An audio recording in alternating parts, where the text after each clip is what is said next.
There's so much noise out there when it comes to global politics. So today, we're going to cut right through all of that. We're going to look at the rising tensions between the United States, China, and Russia. But we're going to do it using the cold, hard logic of realism to figure out what's really going on. It's amazing. Over 200 years ago, Napoleon supposedly said this. And you know what? It couldn't be more relevant today. This quote just perfectly frames the central challenge of our time. Because China has woken up, and the world is absolutely shaking. This really sets the stage for what we're seeing now, a new and way more complicated era of competition. So to really get a handle on where we are right now, we have to understand where we've been. Let's start by setting our baseline, and that means looking back at the first Cold War. Now, from a realist's point of view, the Cold War was a classic bipolar conflict. Super straightforward, really.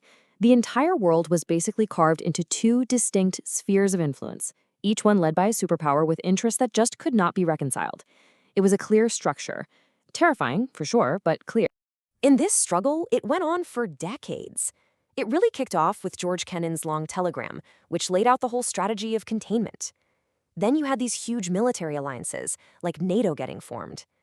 The conflict was fought through these brutal proxy wars, like in Korea and Vietnam, and it was symbolized by the Berlin Wall, a literal iron curtain of concrete. Well, that is, until it came crashing down, signaling the end of an entire era. So, once the Soviet Union collapsed, the United States was left as the last one standing, the unmatched global power. A lot of people back then thought history had literally ended, that liberal democracy had won. But, from a realist standpoint, this unipolar moment was never going to last. Power hates a vacuum, and it was only a matter of time before new challengers started to rise. Okay, so how does a realist actually analyze these huge shifts in global power? Well, to really dig in, we need a couple of key theoretical tools in our toolbox. First up, we've got the Thucydides trap. The ancient Greek historian basically observed that war between Sparta and a rising Athens was inevitable, because Sparta was terrified of being displaced. It's the classic, incredibly dangerous dynamic. When a new power shows up and threatens the top dog, the risk of a major conflict just skyrockets. And then there's a different, maybe even more subtle danger. It's called the Kindleberger trap. So what happens when the ruling power can't really maintain global order anymore? Things like keeping shipping lanes secure or making sure the financial system is stable. But the rising power isn't ready, or maybe just isn't willing to step up. Well, the result is chaos. You get a leadership vacuum that can lead to a global crisis. All right, we've got our tools. Let's apply them to what's happening right now. Because as we're about to see, the game we're in today, it looks nothing like the Cold War of the 20th century. Okay, the contrast here is just fascinating. The old Cold War was simple, relatively speaking. Two main players, a clear ideological battle, capitalism versus communism, and two totally separate economic systems. Today's world? Oh, it's messy. It's multipolar. You've got other major players like India and the EU. And the most important part, the main competitors, the US and China, are deeply, profoundly tangled up with each other economically. And challenging the US isn't some formal bloc like the Warsaw Pact. No, it's more of a loose alignment of interests. You've got this no-limits partnership between China and Russia. You have Iran shipping drones and North Korea shipping artillery. This isn't about ideology. It's just a pragmatic group of countries that see an advantage in pushing back against the way things are. Now, among all those challengers, one stands out as the primary pacing challenge for the United States, and that, of course, is China. You really have to pay attention to this quote from Xi Jinping. He used to say the Pacific was big enough for both countries. Now he's saying the Earth is. That is not a subtle shift in language. That's a signal of a massive expansion of China's ambition, from wanting to be a regional power to wanting to be a truly global one. And this ambition, well, it's backed by some serious economic muscle. I mean, look at this. While the US is still ahead, look how much China has closed that gap. This material strength is the absolute foundation of its challenge to the current world order. And of course, that economic power translates directly into military power.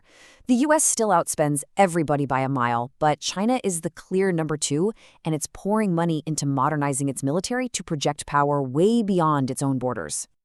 This single number tells you everything you need to know about the incredible speed of China's military buildup. They've more than doubled their nuclear arsenal in just a few years.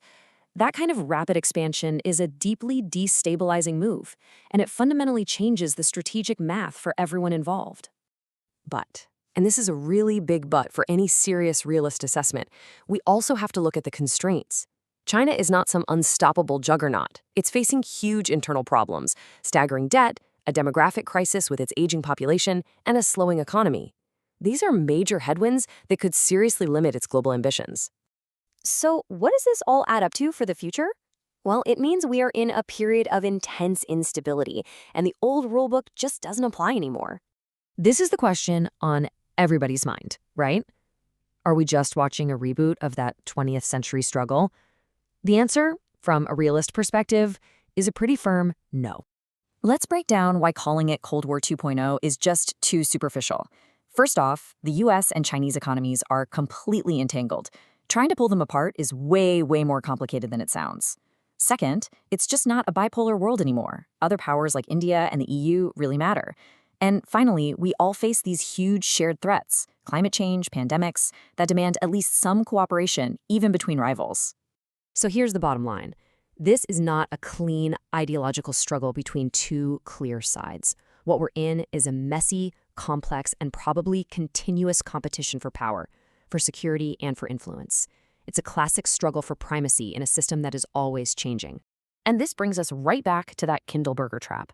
If the United States is no longer able or maybe willing to underwrite the entire global system, and China isn't ready or willing to take its place, we're left with a really unsettling question. In this new era of competition, who's going to keep the lights on?